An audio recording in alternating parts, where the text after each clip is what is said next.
pèlerinage aussi forcés et leur disparition.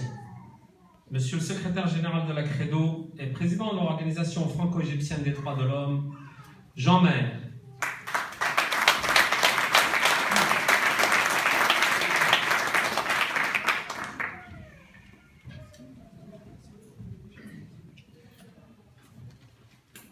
Monsieur le maire, je vous remercie pour votre soutien pour les chrétiens d'Orient. Merci énormément pour votre collaboration. L'Égypte l'a échappé belle. Le scénario que vous avez entendu par Daesh en Irak et en Syrie, l'Égypte n'en était pas très loin. Vous avez entendu bien sûr du printemps arabe, janvier 2011, et au bout d'un an et demi, les islamistes ont pris le pouvoir, avec la bénédiction de l'Occident, avec la bénédiction évidemment américaine, parce que si elle ne le voulait pas, elle ne l'aurait pas laissé. Donc l'Égypte a été prise par les islamistes, et Morsi a été élu, on dit ici démocratiquement, moi je dis fraudement, il a été élu président de la République. Il a mis une constitution daeshienne, islamiste, chariane, de la charia. Il y a eu encore, entre guillemets, des élections pour le Parlement et le Sénat islamistes à 70 et 80%, et l'Égypte était perdue. Donc nous avions à cette époque-là toutes les prémices d'un génocide à l'arménienne. Incendie d'églises, incendie des commerces et des maisons de coptes chrétiens, kidnapping de filles qui a augmenté de façon exponentielle, des menaces, des appels pour quitter le pays. Et je pense qu'il y a eu un miracle. Oui, un miracle. On ne s'y attendait pas, et moi, le premier. Le 30 juin 2013, un an après l'élection de Morsi, plus de 20 millions d'Égyptiens dans les rues, dans toutes les villes d'Égypte. Et comme ils l'ont dit à Moubarak, dégage, ils ont dit à Morsi, dégage. On n'en veut plus.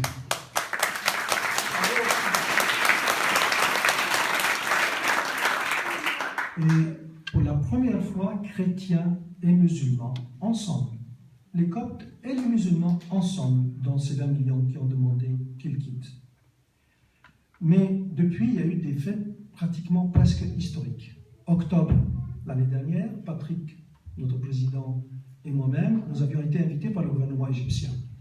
Le ministre du Tourisme avait organisé, dans le but touristique, avait organisé une soirée sur le passage de la Sainte Famille en Égypte. Les gens qui connaissent la Bible, le Nouveau Testament, connaissent l'histoire. Un de l'ange qui est apparu à Joseph, qui lui a dit « Prends Marie » parce que les Hérodes veulent tuer l'enfant. Et donc, dans la tradition égyptienne, ils ont passé 3 ans et demi en Égypte, terre de refuge pour la Sainte Famille. Ce qui était formidable, c'est d'entendre le ministre du Tourisme lui-même expliquer l'itinéraire en passant par la Palestine, en allant vers l'Égypte et descendant au Caire jusqu'à presque vers Aswan, et puis le retour, et en expliquant tous les sites archéologiques, à peu près 21 points, qui ont été découverts dès tout premier siècle. Ce qui était beau, c'était d'entendre le ministre du Tourisme musulman, avec son PowerPoint qu'il expliquait, et il y avait plein d'ambassadeurs, il y avait plein de monde qui ont vraiment admiré cette manière de faire. Patrick Aram a été interviewé par les télévisions, les gens l'ont écouté, et l'information principale qu'il avait donnée, c'était, mais ça signifie que l'Égypte reconnaît le christianisme et la base ancienne de l'Égypte, que les chrétiens sont dans leur pays, que les chrétiens ont leur place. Plusieurs intervieweurs l'ont entendu, il n'a pas été arrêté d'être interviewé à ce sujet. Mais encore fait historique.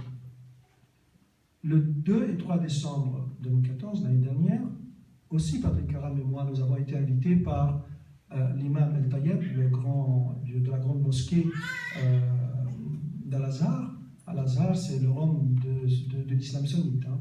C'est la plus haute autorité de l'islam dans le monde sunnite.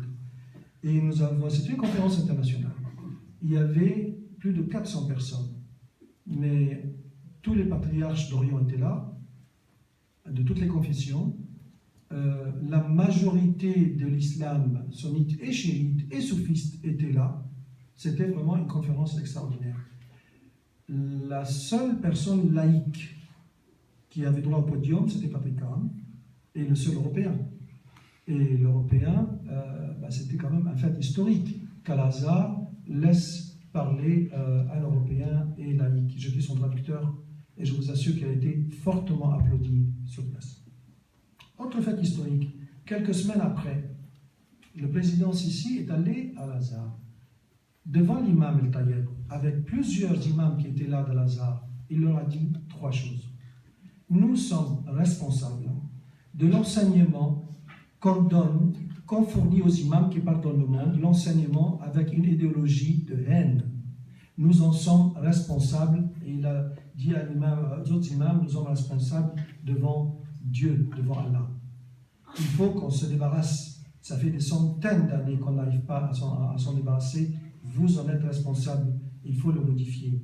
Deuxième chose, le discours religieux, il faut le changer. Et troisième chose, il nous faut une révolution religieuse. Je pense qu'avec ces 3 éléments, tout est dans le pays pour commencer à transformer.